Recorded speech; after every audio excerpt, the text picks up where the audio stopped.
Assalamualaikum warahmatullahi wabarakatuh.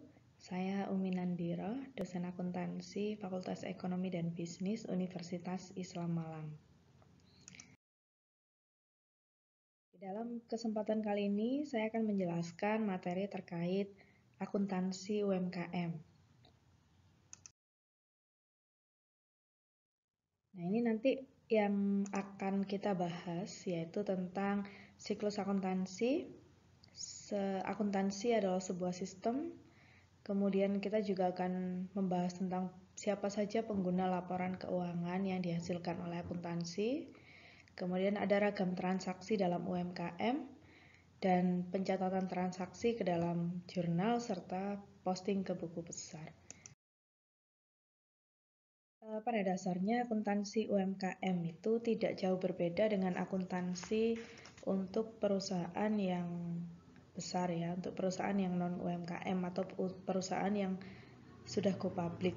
Cuman bedanya di UMKM itu kan struktur modal, kemudian jumlah pegawai, nah itu aja kan nanti itunya. Jadi standarnya juga berbeda. Jadi kalau di akuntansi UMKM itu kita standarnya pakai SAK EMKM, keluaran dari IAI. Nanti juga akan kita bahas di materi selanjutnya.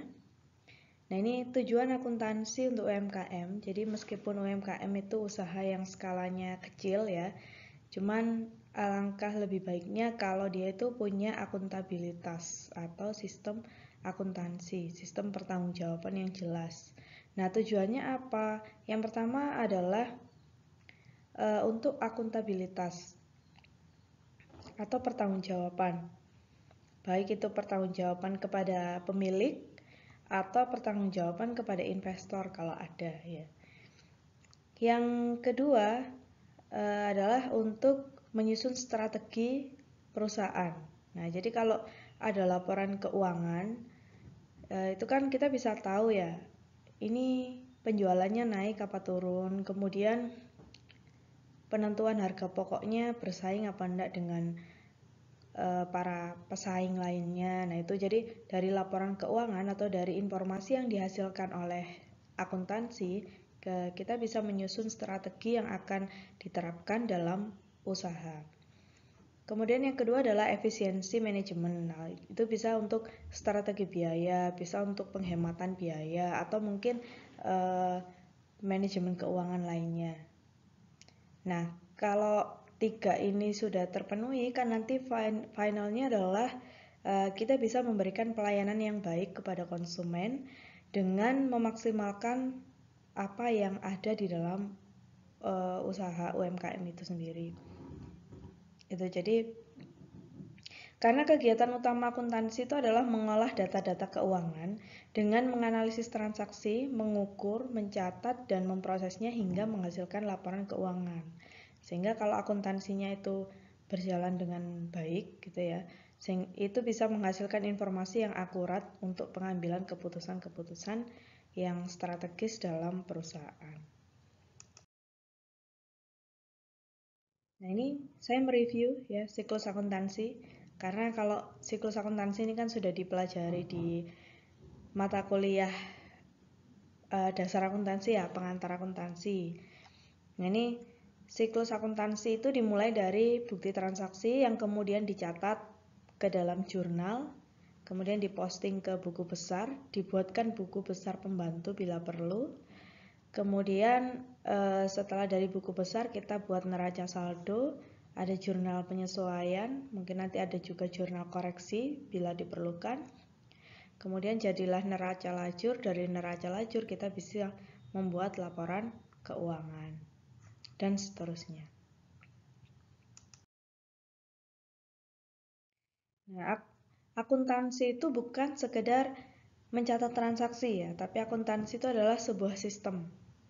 Nah, ini menurut Niswonger, akuntansi adalah sistem informasi yang menghasilkan laporan kepada pihak-pihak yang berkepentingan mengenai kegiatan ekonomi dan kondisi perusahaan. Kalau menurut Rudianto, akuntansi adalah sistem informasi yang menghasilkan informasi keuangan kepada pihak-pihak yang berkepentingan mengenai aktivitas ekonomi dan kondisi suatu perusahaan. Jadi akuntansi itu bukan sekedar mencatat transaksi saja, tapi dia adalah sebuah sistem informasi yang di dalamnya itu diolah data-data keuangan untuk menghasilkan informasi yang dibutuhkan oleh para pemangku kepentingan. Tentang sistem informasi akuntansi, karena sistem itu kan berarti satu bagian dengan bagian lainnya tidak bisa dipisahkan ya. Jadi di dalam sistem informasi akuntansi ada input berupa bukti transaksi, kemudian ada proses berupa pencatatan ke dalam jurnal, buku besar, dan neraca saldo. Kemudian ada output berupa laporan keuangan yang itu akan berguna bagi pemakai informasi. Proses penyediaan informasi. Yang pertama kita harus mengidentifikasi stakeholders atau siapa saja yang berkepentingan terhadap laporan akuntansi, biar kita tahu kebutuhan mereka itu apa atas informasi itu. Nah, stakeholder itu bisa dari pihak internal, bisa juga dari pihak eksternal. Dari pihak internal siapa aja? Ada pemilik, manajer, pegawai. Dari pihak eksternal ada pelanggan, kreditor, pemerintah. Nah, setelah kita mengetahui stakeholdernya, kita bisa mengidentifikasi kebutuhan informasi apa yang diinginkan oleh stakeholders. Baru kemudian rancangan sistem informasi akuntansi untuk memenuhi kebutuhan stakeholders, jadilah sebuah sistem informasi akuntansi yang akan mencatat data ekonomik dari aktivitas bisnis, kemudian menyiapkan laporan akuntansi untuk stakeholders. Nah, siapa saja pihak-pihak yang berkepentingan terhadap informasi akuntansi? Yang pertama adalah investor, yang kedua adalah karyawan, yang ketiga pemberi pinjaman, karena untuk melihat kan seberapa mampu usaha ini membayar pinjamannya. Yang keempat supplier dan kreditor atau partner bisnis lainnya. Yang kelima pelanggan. Keenam pemerintah kaitannya untuk menentukan besaran pajak. Dan yang ketujuh masyarakat atau publik.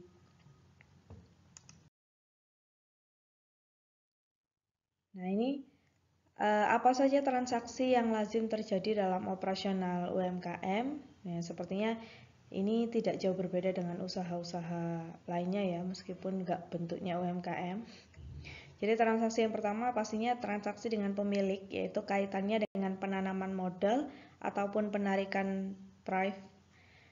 Yang kedua transaksi dengan kreditor, ya karena usaha untuk membantu penyediaan modal bisa saja dari utang kepada lembaga keuangan maupun lainnya. Nah, ini ada transaksi dengan kreditor. Kemudian transaksi dengan supplier. Transaksi dengan customer pastinya terkait dengan pendapatan atau penjualan. Dan transaksi dengan pihak yang dapat memberi nilai tambah terhadap usaha, baik itu kepada konsultan mungkin, atau transaksi dengan tenaga ahli dan lain sebagainya. Nah, ini adalah ragam transaksi yang lazim terjadi dalam operasional UMKM. Ini laporan keuangan yang akan dihasilkan informasi akuntansi. Nah, ini saya juga mengingatkan aja ya, karena sebelumnya pasti sudah pernah dipelajari. Ada laporan keuangan laba rugi, isinya pendapatan dan beban. Laporan posisi keuangan atau neraca yang isinya aset, kewajiban, dan modal. Kemudian ada laporan perubahan modal, laporan arus kas yang terdiri dari operasional, kemudian investasi dan pendanaan. Berikutnya ada catatan atas laporan keuangan yang berupa laporan atau keterangan naratif penjelasan dari pos-pos yang ada di laporan keuangan. Nah, ini proses pencatatan transaksi. Yang pertama itu diawali dari bukti transaksi, ya. Jadi bukti transaksi yang ada itu kita identifikasi transaksi memerlukan jurnal atau tidak. Jadi transaksi Dari bukti transaksi yang ada itu kita identifikasi ini merupakan transaksi ekonomik yang harus dicatat dalam jurnal atau transaksi yang hanya perlu dibuatkan memo saja. Berikutnya kita harus menentukan penggolongan akun. Jadi kalau memang perlu dibuatkan jurnal, maka kita harus menentukan dia masuknya ke akun apa. Apakah akun pendapatan, akun beban, akun hutang, piutang, atau akun modal. Nah itu. Ya, jadi 3 hal ini penting sekali sebelum kita membuat jurnal umum. Nah berikutnya, pencatatan transaksi dalam jurnal. Penjurnalan adalah proses pencatatan ke dalam jurnal secara kronologis atau urut waktu sesuai dengan tanggal terjadinya transaksi bisnis. Ya, jadi di dalam mencatat jurnal atau membuat jurnal itu harus sesuai dengan urutan waktunya. Jurnal yang digunakan untuk mencatat berbagai jenis transaksi bisnis disebut dengan jurnal umum. Nah, ini alur pencatatan transaksi. Yang pertama adalah adanya persetujuan transaksi, kemudian terjadilah transaksi, dokumen yang diperlukan disiapkan, baik itu berupa nota, kwitansi, SPK, dan lain sebagainya. Kemudian dicatat ke dalam jurnal jika memang itu adalah transaksi ekonomis dan diposting ke buku besar.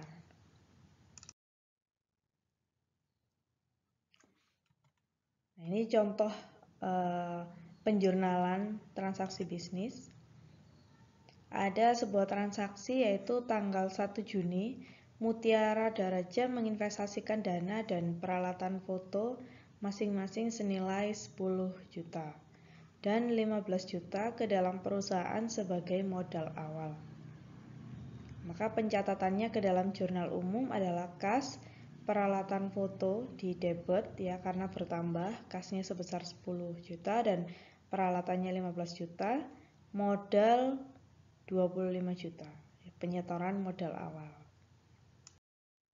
Berikutnya contoh lagi transaksi yang lain. Tanggal 5 Juni fotokopi Mutiara Daraja menyerahkan jasa pada pelanggannya dan menerima pembayaran secara tunai sebesar 2.500.000. Nah, ini transaksi dengan konsumen atau customer ya. Kasnya diterima sebesar 2.500.000, pendapatan jasa kredit 2.500.000. Berikutnya contoh lagi, pada tanggal 10 Juni membeli perlengkapan 5.500.000 baru dibayar 2 juta, sisanya dilunasi minggu depan. Berarti perlengkapannya bertambah sebelah debit sebesar 5.500.000. Kemudian kasnya berkurang, karena kas berkurang maka dikredit 2 juta dan utangnya bertambah sebesar 3.500.000.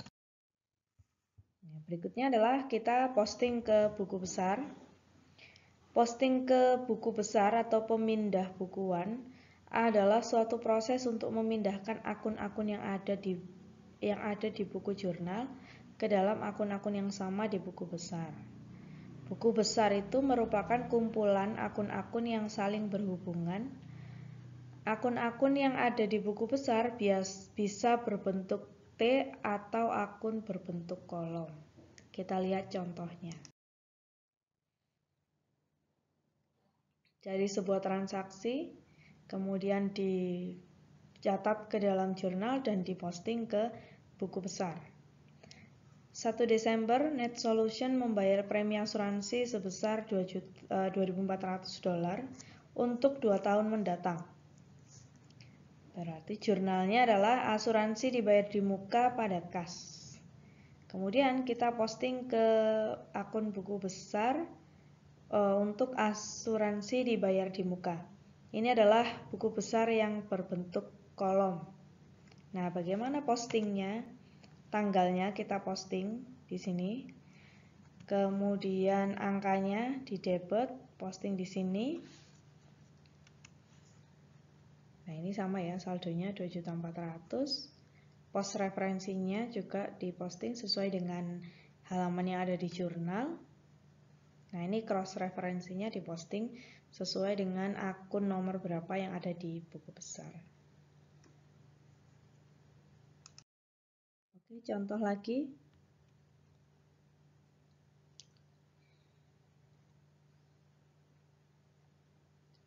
Oh, ini yang tadi ya, asuransi dibayar di muka pada kas. Tadi kan kita posting ke akun asuransi dibayar di muka. Nah, sekarang kita juga harus posting ke akun kas ini yang kreditnya. Nah, kredit 2.400.000.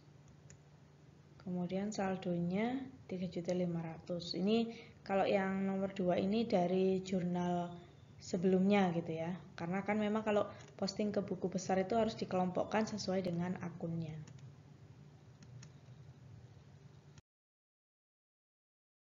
Baik, itu dulu yang kita bahas dalam materi kali ini. Nanti akan saya lanjutkan ke materi berikutnya.